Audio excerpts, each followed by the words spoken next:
আমি প্যাসেঞ্জারকে টিকিট দিচ্ছিলাম, কয়েকজন এসে কাজটা ভেঙে দিয়ে চলে গেছে।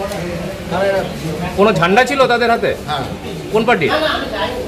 বিজেপি। আপনাদের কারো লেগেছে নাকি? আপনার কারো আহত হয়েছে?